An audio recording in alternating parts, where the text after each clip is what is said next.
All right, so we're diving into a whole bunch of articles and excerpts you sent over. Most of it's from Age of Autism.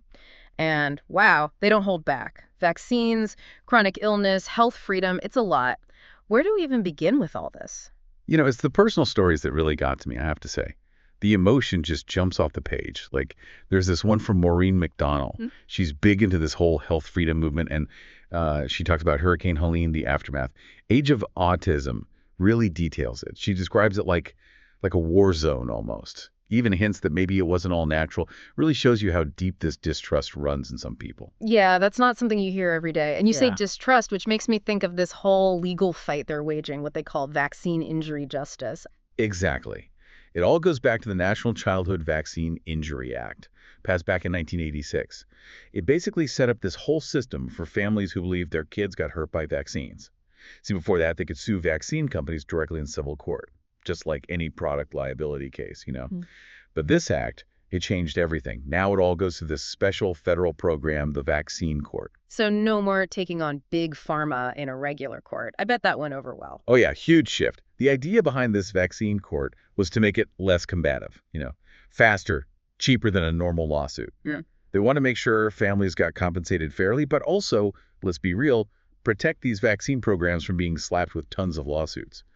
But Age of Autism, they're saying the system, it's totally rigged against the families. Well, they do point out that the vaccine court has paid out over $4 billion in compensation, which I gotta ask, if it's meant to protect the vaccine makers, why pay out anything at all? $1 million question, right? Age of Autism would say it's admitting guilt, basically. Even though the program tries to downplay any direct link between vaccines and the injuries people are claiming, and then they highlight how few vaccine injuries are actually recognized by the court. Plus, the whole process is super opaque, they say. Their argument is it's incredibly hard for families to win, and meanwhile, it's like a free pass for these pharmaceutical companies. But just having a vaccine court at all, doesn't that kind of acknowledge that vaccines can have bad effects? It's a weird middle ground, right? Totally. And that's where this End the Vaccine Carveout Act comes in H.R. 9828. It was introduced in the House. And basically, it wants to get rid of those liability protections for vaccine companies. Families could sue in regular court again. So back to the way things were before 86, or at least the idea of it. Kind of, yeah. Groups like the Autism Action Network, they're all over this bill. They see it as a fight for basic fairness. Parents' rights. They say parents should be able to decide whether to vaccinate without worrying about losing their right to sue if something goes wrong. But there's got to be pushback. I mean, pretty much everyone agrees vaccines are, like, essential for public health. For sure. A lot of health experts, medical groups, they're firmly behind the current system vaccines and the vaccine court. They're worried that if these companies are always afraid of getting sued, it'll kill innovation. Nobody's going to want to develop new vaccines. And then, boom, outbreaks of diseases we could have prevented. To them, it's a necessary evil for the greater good and all that. And that's really where it gets interesting, right? Like, what is the connection? So we've got this legal battle, but the bigger picture, at least how Age of Autism sees it, is about kids' health overall. And it's kind of scary. Yeah, they keep bringing up that statistic, over 54% of kids in America dealing with some kind of chronic illness. That's wild. What even counts as chronic these days? It's not like just a cold. No way. We're talking about stuff that sticks around.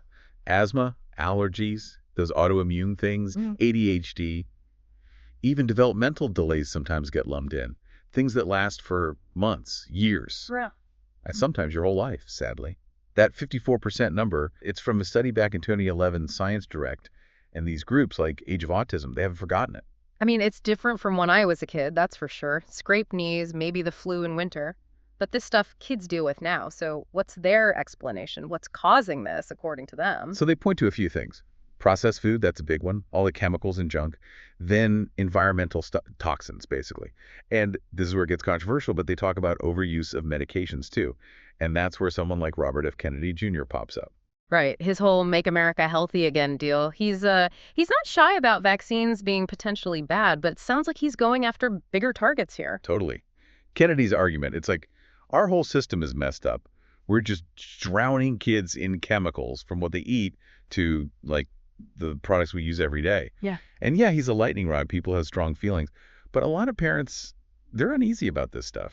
Yeah. Like, how much is too much? It's like we traded those simpler childhood sicknesses for all this complicated long-term stuff. Hmm. Do they offer solutions? Like, if Age of Autism says this is happening, what do they think we should do? They're big on the whole natural approach. Clean eating, cutting out toxins as much as you can, being really cautious about medications only when absolutely necessary. But a big part of it, and this circles back, is individual choice, parental rights, Mm-hmm. which again gets into the whole vaccine debate and the legal stuff. Yeah, it's overwhelming, to be honest. As a parent, I mean, how do you even sort through it all? All this info, and then you're saying some of it might be wrong on purpose. Age of Autism seems to think we can't just trust what we're told. You're right. That's a huge theme for them, this whole censorship thing. Like they're being silenced. They point to stuff like, oh, Amazon pulling certain books or social media accounts getting shut down. They even say the Biden administration is like trying to control what people hear about all this. Seriously. That's kind of creepy if it's true. Like, what are we not hearing that? Who's benefiting from that? Definitely sus, right?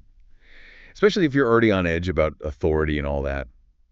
Age of Autism definitely sees themselves like as the underdogs here, fighting this uphill battle against, well, whoever's trying to keep them quiet. But then they've got this Documenting Hope conference, right? And they talk about that a lot. It seems like they are reaching people, though. It's not like they're totally alone in thinking this way about health, especially kids' health. So what do we do? How do you cut through it all, especially these days when it feels like everyone's got an angle? Tough question. It boils down to you got to think critically. Don't just believe everything you read, even if it's from like your usual sources. Question stuff. Look for real evidence and from different places, not just one side. And remember, just because two things happen around the same time doesn't mean one caused the other. We're wired to see patterns, even when they're not really there, especially with health stuff. It's complicated. So be a smart consumer. Do your own research, basically. Maybe be a little skeptical, even of your own biases sometimes, right? Age of Autism has definitely given us a ton to chew on, that's for sure. The whole legal fight over vaccine injuries, and then this bigger question about why so many kids are sick these days. But honestly, what sticks with me most is this.